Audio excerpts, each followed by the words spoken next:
Bienvenidos a Cruce de Palabras por Telesur. Soy Luis Hernández Navarro y para conversar sobre lo que está sucediendo alrededor del caso Ayotzinapa, tenemos en el estudio a una invitada de lujo, Claudia Paz y Paz.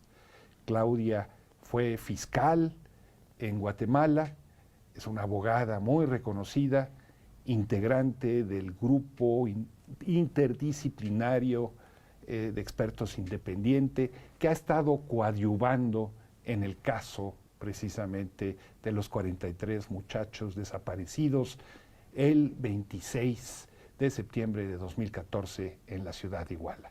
Claudia, muchas gracias por estar con nosotros. Hola, buenas tardes, gracias por la invitación. Claudia, ustedes como GIEI acaban de presentar hace unos días su cuarto informe. Es un informe que está antecedido por un largo trabajo de investigación y también por el informe que dio a conocer la Comisión para la Verdad que se creó en el caso. ¿Cómo explicarías tú cuáles son los principales hallazgos a los que ustedes llegaron para esta tragedia? No hay otra forma de llamarlo. Sí, la semana pasada hicimos público el tercer informe, que ya habíamos hecho una conferencia de prensa para presentarlo, pero habíamos reservado gran parte de ese material porque eran investigaciones que estaban en curso, no habían sido judicializadas. Y en ese tercer informe nosotros describimos lo que encontramos en los documentos militares a los que tuvimos acceso. Y es muy claro que los jóvenes tenían seguimiento esa noche, desde días antes. Había una orden expresa de que tenían que seguirlos porque se aproximaba el 2 de octubre y entonces se iban presentando reportes de cada lugar en donde estaban haciendo boteo, habían ido esa mañana a Chilpancingo y por supuesto de esa misma noche se tiene esa información muy, muy clara, tanto por autoridades militares, pero también por otras autoridades de inteligencia. En ese tercer informe también hacemos referencia a que habían intervenciones de comunicaciones de Guerreros Unidos, incluso hay una... El grupo criminal. El grupo criminal que opera en la zona, el grupo de narcotraficantes de heroína, que tenían en tiempo real estas escuchas, y hay una muy importante del 27 de septiembre y otra del 4 de octubre, en donde se transcriben las comunicaciones entre un policía e integrantes de Guerreros Unidos y dos integrantes de Guerreros Unidos, y es muy importante porque hablan sobre el posible destino, hablan que el 4 de octubre que podrían estar con vida. Y también nosotros accedimos a documentación sobre procesos disciplinarios que se hicieron a integrantes del ejército que salieron esa noche a patrullar y que negaron, por ejemplo, su paso por Barandías, que es un lugar muy importante en los hechos, porque ahí llevaron a un grupo de muchachos, está demostrado, antes de que desaparecieran. Y en el cuarto informe que tú me preguntas, nosotros completamos esta información con lo que se halló en interceptaciones de conversaciones de BlackBerry que fueron autorizadas por un juez en Estados Unidos, llevadas a cabo por la Fiscalía en Estados Unidos y que a través de una asistencia jurídica internacional pues llegaron acá a la investigación, ya se presentaron también ante un juez, por eso las podemos compartir, y ahí es muy clara la relación entre este grupo criminal que hacía trasiego de cocaína y heroína en autobuses de pasajeros. Es muy clara la relación, por ejemplo, con integrantes del ejército. Se habla que van a hacer acciones conjuntas, como jales, que les van a pagar, bueno, lo que se habla es que les invitan a comer y que les dan sopa de cangrejos, y eso se podría interpretar como que les están pagando, ¿no? También se menciona... Por la tenaza. Por la tenaza, sí. Porque así agarran el dinero. Sí. que tenían relación también, mencionan a la Marina, que están interviniendo en un poblado, y lo que se lee en la intervención de conversaciones de BlackBerry es que ellos van por nosotros, ¿no? Como que si la Marina les estuviera abriendo paso. Y también relaciones, por ejemplo, con la policía de Cocula, con la policía de Iguala, con el CEMEFO, que les informaba, por ejemplo, de personas que habían sido asesinadas o que llegaban a los servicios forenses. Y también en esta conferencia de prensa de la semana pasada, nosotros denunciamos todo lo que ha ocurrido con la Fiscalía, prácticamente una intervención, ¿no? Se creó una fiscalía especial para atender el caso de Ayotzinapa. Y esa fiscalía, entonces, ¿qué fue lo que sucedió con ella? Sí, se creó por la Fiscalía, por el fiscal general, la unidad especial para la investigación y litigación del caso de Ayotzinapa. El titular de esta unidad durante los últimos 3 años fue el abogado Omar Gómez Trejo, y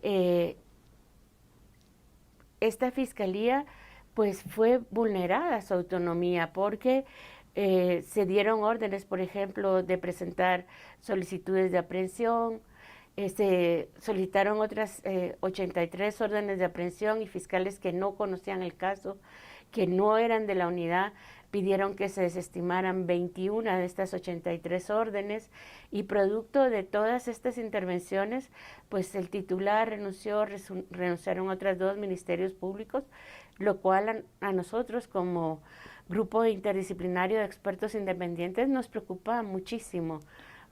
Porque este fiscal especial era la garantía para una judicialización del caso con sustento, y en cambio lo que tenemos ahora es improvisación, casos mal planteados, y tenemos también que de repente una serie de señalados como probables responsables a los que se le había pedido la orden de aprehensión.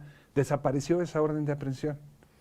Sí, y no tenemos una explicación de cómo es posible que hace 2 semanas pidan las órdenes de aprehensión y a las 2 semanas se desista, órdenes que ya habían sido aprobadas por un juez. No hemos tratado de conversar con el fiscal general, no fuimos atendidos, no nos ha dado una cita para intentar entender cuál es la lógica. Por ejemplo, hay un agente de inteligencia que estuvo en uno de los lugares donde detuvieron a los muchachos la policía de Huitzuco y la policía de Iguala.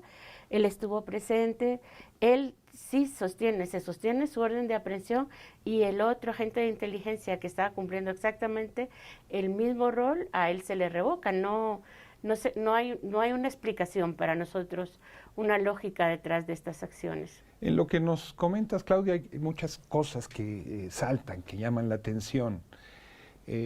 Una parte del gobierno federal hoy, no del anterior, sino del de hoy, ha querido presentar lo sucedido como el caso de unas manzanas podridas que no afectan al conjunto de la institución. Esto a propósito de los 5 militares que están detenidos, incluyendo un general, como diciendo, no es la institución.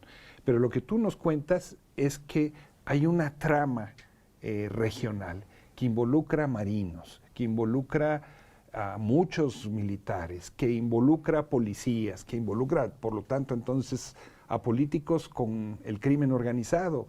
No podemos hablar de manzanas podridas, es todo un entorno. Estoy exagerando o llevando más allá la interpretación de lo que tú dices.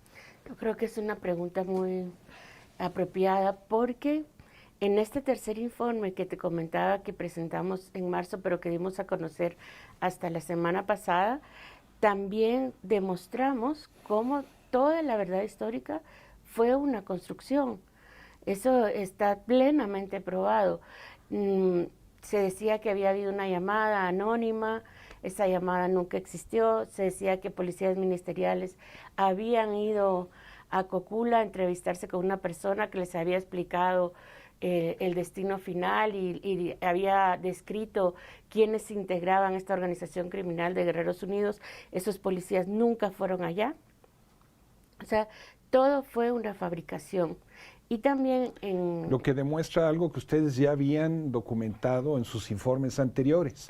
Ya demuestra lo que nosotros habíamos documentado, pero con una fuerza mayor, porque encontramos un video, justo lo que tú me dices, de que la Secretaría de Marina, que no aparecía en el radar, digamos, antes de que apareciera este video, había estado en el basurero de Cocula 2 horas antes de que llegara la fiscalía, 2 horas antes de que se acordonara lo que sería supuestamente una escena del crimen, y estuvieron caminando o sea, contaminaron totalmente la escena del crimen e incluso hicieron un incendio.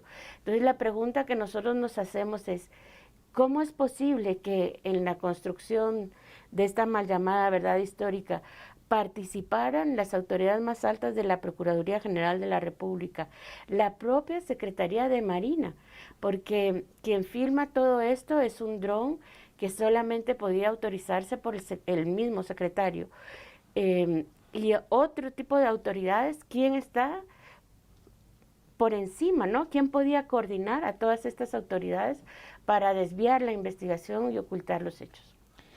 Está actualmente preso en el campo militar número 1 el general José Rodríguez, que era coronel y estaba al mando del 21 Batallón de Infantería de Iguala esa noche y durante esos acontecimientos.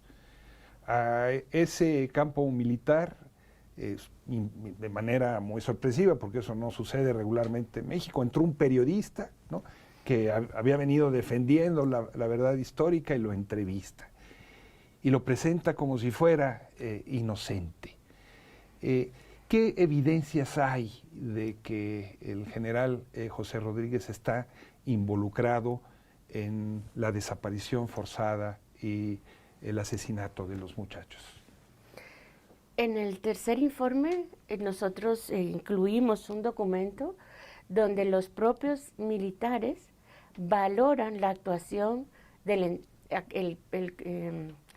comandante del 27 Batallón, que en aquel momento no era un general, y ellos señalan que hubo una omisión, porque ellos formaban parte de Guerrero Seguro, siempre lo han negado, pero ellos formaban parte de Guerrero Seguro, y en ese plan de seguridad los militares tenían funciones de seguridad interior, ¿no?, de control del crimen organizado. Entonces es inexplicable, y así lo valoran los propios documentos militares, que este señor no hubiera actuado para proteger a los jóvenes, sabiendo lo que estaba ocurriendo, porque también hay informes militares de que ellos sabían en tiempo real todo lo que estaba sucediendo. ¿Te parece, Claudia, si vamos a una pequeña pausa? Amigos, amigas, no se vayan, volvemos en muy breves instantes.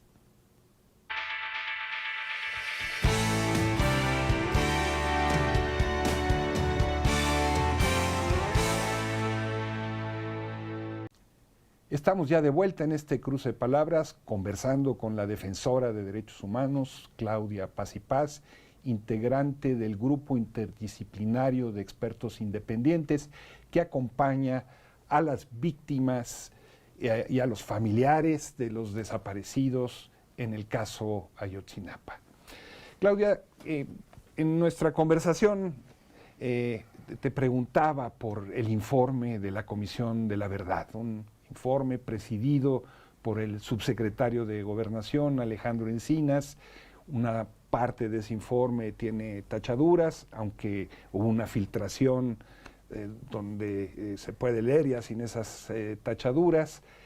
Y ahí hay información donde, hasta donde entiendo, no fue corroborada por ustedes, a pesar del acuerdo explícito que había de que ustedes tenían que estar en todo ese proceso. ¿Qué opinión te merece este informe?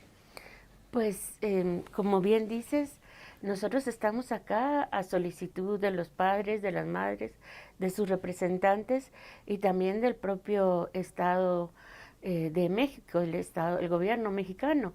Y la idea es que nosotros pudiéramos coadyuvar con las investigaciones y prestar una asistencia. Pero en este caso nosotros conocimos el informe cuando se le dio a conocer a los padres y las madres, cuando se le dio a conocer a la fiscalía. O sea, no tuvimos acceso al informe antes de que fuera presentado, me parece que fue el 18 o 19 de agosto. Y nosotros le pedimos al presidente de la COBAG, pues que nos diera acceso a las imágenes de las capturas de pantalla en la que se sustenta, bueno, los nuevos hallazgos que se incluyen en este informe.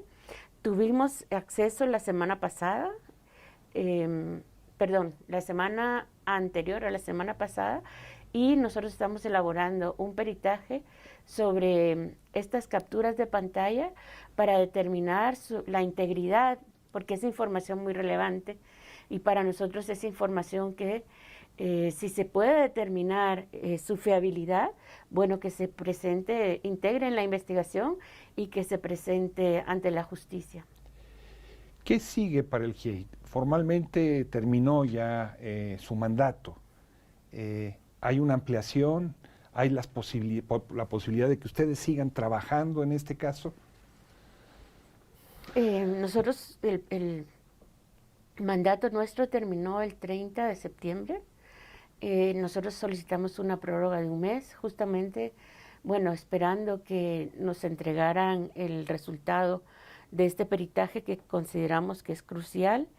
Y creo que con lo que está ocurriendo en la Fiscalía, como te decía, nos preocupa muchísimo, porque es como una de las contrapartes más importantes, y esperaríamos que se nombrara una persona con integridad, con independencia, para que pudiera continuar con las investigaciones. O sea, existe el peligro de que se detenga los avances que han habido en la investigación. Sí, en este momento existe ese peligro por todo lo que te explicaba, ¿no? Que no se respetó la autonomía de la unidad. Claudia, para muchos la brújula de este proceso son los padres de familia, que han tenido pues una actitud de ejemplar, ¿no? Han guardado la cohesión del grupo, han resistido inclemencias, dolores, tristezas, y siguen firmes y siguen empujando. ¿Cómo sientes tú que los padres tomaron el último informe de ustedes? Yo creo que lo tomaron con mucha preocupación, porque también ellos trabajaban y confiaban en el titular de la unidad. Creo que para ellos es un camino muy doloroso la búsqueda de la verdad y la justicia frente a los responsables de la desaparición forzada de los 43 jóvenes. Y creo que, como bien dices, es su valentía, es su dignidad, es su coraje, bueno, lo que nos tiene a todos acá, ¿no? Intentando avanzar en el esclarecimiento pleno de los hechos. Pero estos últimos acontecimientos han sido para ellos, entiendo, muy dolorosos. Y también para sus representantes, que han hecho un trabajo excelente, tanto el Centro de Derechos Humanos Agustín Pro, como Tlachinolan, como Fundar, como Serapaz, han acompañado a los padres durante todos estos años, haciendo una labor muy encomiable, y creo que a todos nos sorprendió tanto que no se nos diera a conocer antes el informe, como lo que ocurrió con la unidad, y bueno, estamos a la espera del resultado del peritaje. Ustedes han señalado que a pesar del ofrecimiento en contrario, el ejército no les ha entregado todas las pruebas y la información de la que dispone. Incluso niega la existencia de un centro de inteligencia en el norte de Iguala, que ustedes tienen documentado como que realmente existente. ¿Cómo explicarnos esta resistencia? Para mí, para nosotros es inexplicable, porque tenían esa información en tiempo real, ¿no? Y las intervenciones de comunicaciones, quienes hemos trabajado desde las fiscalías, sabemos que no son un hecho aislado. Nos está haciendo una investigación, se encuentra un teléfono relevante, se pide la autorización judicial, se inicia la escucha y si habían estas escuchas que te comentaba, esta intervención de comunicaciones del 27 y del 4 de octubre, eso significa que habían antes y que hubo después. Además, en varios documentos se hace referencia a acciones de inteligencia, a una investigación que se hizo desde la Fiscalía Militar y todos esos documentos no se nos han entregado, no se han hecho públicos, no se han entregado al grupo. Claudia, una operación como la desaparición de los 43 muchachos fue acompañada de la intervención de 5 autobuses, uno de ellos probablemente cargado con droga o con dinero, en distintos lugares de la ciudad, del establecimiento, no sé si estoy yo mal, de alrededor de 16 retenes en una enorme extensión, no solamente de la ciudad de Iguala, que se desarrolló a lo largo de muchas horas. ¿Quién tiene la capacidad operativa para coordinar a distintas policías, militares, grupos de narcotraficantes en una operación de esta naturaleza, que es una operación claramente de contracerco? ¿Quién podrá tener los elementos de inteligencia, de operación, la capacidad de fuego para hacerlo? Pues una operación de esa magnitud, que sostenida en el tiempo, que incluso llegaba, algunos de los retenes llegaban hasta Mezcala, Santa Teresa, Juan N. Álvarez, Palacio de Justicia. De lo que nos habla es de la colusión entre esta organización criminal que movía millones de dólares por el trasiego de heroína hacia Estados Unidos y las autoridades de diferente orden. Por supuesto que las policías municipales de Iguala, de Cocula, de Huitzuco, pero también la policía estatal, pero también la policía federal, y con estas intervenciones que recién llegan también con integrantes del ejército. No puede haber este tipo de operaciones si no existiera esa colusión con las autoridades. Tú nos hablabas al principio del programa de cómo el ejército infiltró espías entre los muchachos. Eso implica una lógica de contrainsurgencia, el considerar a los normalistas rurales como enemigos de la patria, enemigos públicos, y no para qué. ¿Cómo explicarnos esa lógica de contrainsurgencia en contra de estudiantes que quieren ser maestros de pobres? Sí, no se les ve de otra manera en época de paz que debería. Y lo duro de esta información eran al menos 2 personas de inteligencia que estaban infiltradas. Uno de ellos fue desaparecido. Lo duro es que teniendo la información de un propio agente de inteligencia, no hubieran intervenido pues para salvarle la vida. Es muy, muy duro. A pesar de lo que establece el protocolo militar, de que tienen que rescatar a los suyos. A pesar de lo que establece el protocolo militar, pero esto también nos habla de que por eso tenían toditísima la información de que eran estudiantes los que estaban ahí, que no eran, como se ha tratado de decir, integrantes del grupo rival, etcétera, etcétera. ¿Qué sigue para ustedes en el GIEI? En estos días esperamos tener este resultado, este peritaje, y en general creo que es muy importante que no se dé marcha atrás a lo que ya se ha avanzado con la investigación. Creo que ha sido un trabajo muy minucioso, muy firme para lograr estas judicializaciones y bueno, esperemos que no se den más retrocesos. Con las reservas del caso, se han dado a conocer filtraciones producto del hackeo de una cuenta de la información del la Secretaría de la Defensa Nacional. ¿Hacia dónde apuntan en el caso de Ayotzinapa esas filtraciones? ¿Ponen en entredicho las conclusiones de ustedes, las confirman, o es algo ante lo que mejor hay que guardar prudencia y esperar a ver cómo camina? Parte de las filtraciones confirman lo que nosotros hemos dicho.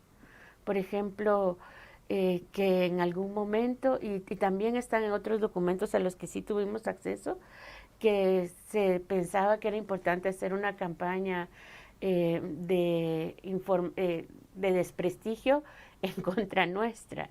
O sea, eso ya estaba en un documento militar al que tuvimos acceso y está incluido en el tercer informe, pero también aparece en los recientes documentos a los que se accedió por el hackeo. También, por ejemplo, se insiste en que tienen que haber más peritajes que confirmen la mal llamada verdad histórica. Entonces, eso da cuenta de que hasta el más alto nivel pues estaba encubriendo lo que realmente ocurrió el 26 y 27 de septiembre del 2014. Claudia, muchas gracias, pero antes de terminar quiero decirte, yo no expreso el sentir de nadie, no represento a nadie, pero sí queremos darte las gracias a ti y a todos los integrantes del GIEI por el extraordinario compromiso que han tenido para llegar a la verdad en una herida abierta como lo es Ayotzinapa. Muchas gracias, Claudia, por estar en el programa y por el trabajo desinteresado que realizan. Muchísimas gracias, gracias por la entrevista. Gracias a ustedes, amigos y amigas, por su amable compañía el día de hoy. Ya saben, los esperamos la próxima semana aquí por Cruce de Palabras, por Telesur.